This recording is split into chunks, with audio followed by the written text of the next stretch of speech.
Praise the Lord. హల్లెలూయా.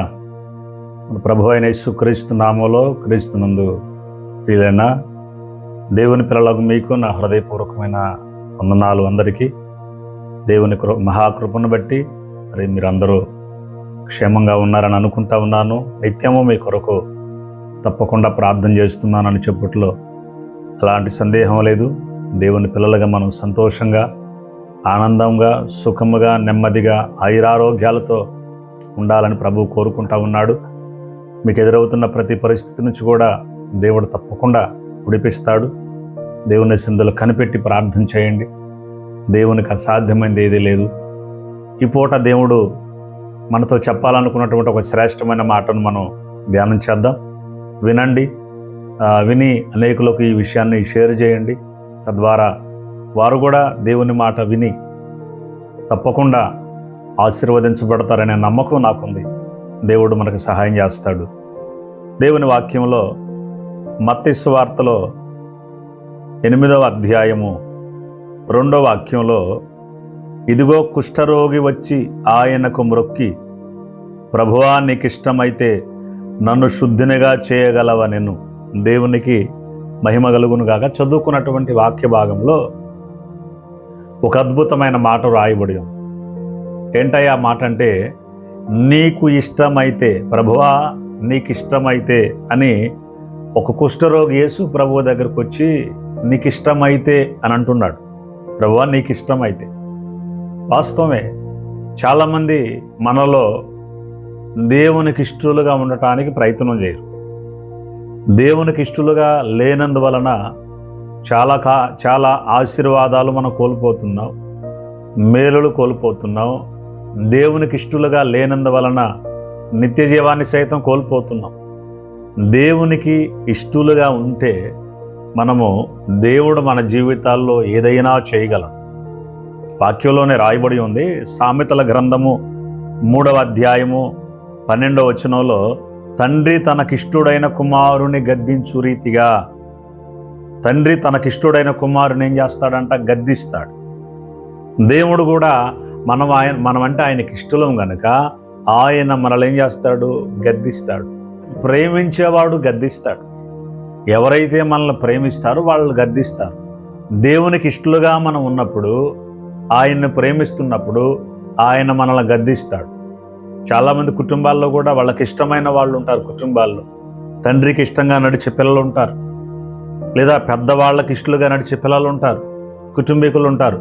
అలాంటి వారందరి ఎడల వారు ఏం చేస్తారు అంటే కొంచెం కేర్ తీసుకుంటారు, శ్రద్ధ చూపుతారు. ఎందుకు? ఇష్టలు కాబట్టి. అట్లానే దేవునికి మనం ఇష్టలుగా వెళ్ళినప్పుడు, ఇష్టలుగా ఉండటానికి ప్రయత్నం చేసినప్పుడు దేవుడు తప్పకుండా మన జీవితాల్లో గొప్ప కార్యాలు చేస్తాడు. ఇక్కడ దేవుణ్ణి అడుగుతూ ఉన్నాడు కుష్ఠరోగి వచ్చి, అయ్యా నీకు ఇష్టమైతే, దేవునికి ఇష్టలుగా వచ్చి అడుగుతున్నాడు, అయ్యా నీకు ఇష్టమైతే నన్ను శుద్ధినిగా చేయ అంటాడు. మరో చోట హెబ్రీలకు రాసిన పత్రిక 11వ అధ్యాయం 5వ వచనంలో హానోకు గురించి రాస్తూ, అతడు కొనిపోబడక మునుపు దేవునికి ఇష్టుడు అని రాయబడి ఉంది. హల్లెలూయా. కొనిపోబడక మునుపు దేవునికి ఇష్టుడు. చూసారా, మన జీవితాల్లో దేవునికి ఇష్టలుగా ఉండటానికి మనం ప్రయత్నం చేస్తే ఎంత ఆశీర్వాదాలు ఉంటాయి. దేవునికి ఎప్పుడు ఇష్టలుగా నడవాలి? ఈ లోకంలో ఉన్నప్పుడే నడవాలి, యవన ప్రాయంలోనే నడవాలి, మన వయసు ఉన్నప్పుడే, ఆయురారోగ్యాలు ఉన్నప్పుడే, అన్నీ బాగున్నప్పుడే దేవునికి ఇష్టలుగా నడవాలి. పరిస్థితులన్నీ విఫలంగా మారి దేవుడు ఎన్నిసార్లు మనతో చెబుతున్నా, మాట్లాడుతున్నా, ఇష్టలుగా మనం నడవడానికి ప్రయత్నం చేయలేకపోతే కష్టం కదా మన జీవితాల్లో.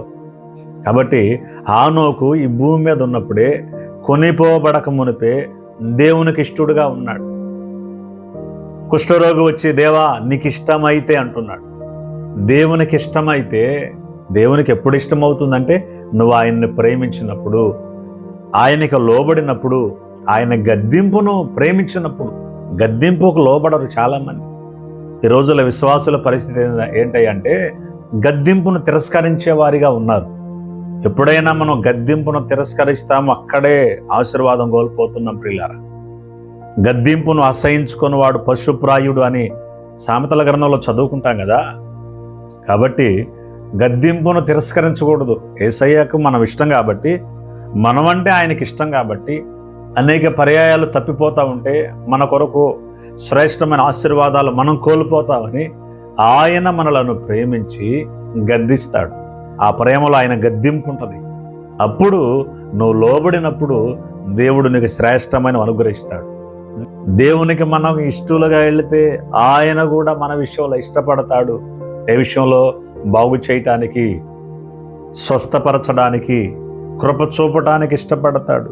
మరో చోట దెస్సలోనీయులకు రాసిన పత్రిక 2వ అధ్యాయం 16వ వచనంలో దేవునికి ఇష్టలు కాని వారి మీదకి దేవుని ఉగ్రత వస్తుంది.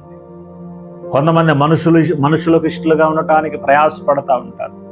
ఈ మాటలు వింటున్నటువంటి మనము దేవునికి ఇష్టలుగా నడిస్తే, హానోకు దేవునికి ఇష్టడు. కుష్ఠరోగి, దేవా నీకు ఇష్టమైతే అని దేవుని దగ్గరకు వచ్చి ఆయన ఇష్టాన్ని కోరుకుంటున్నాడు.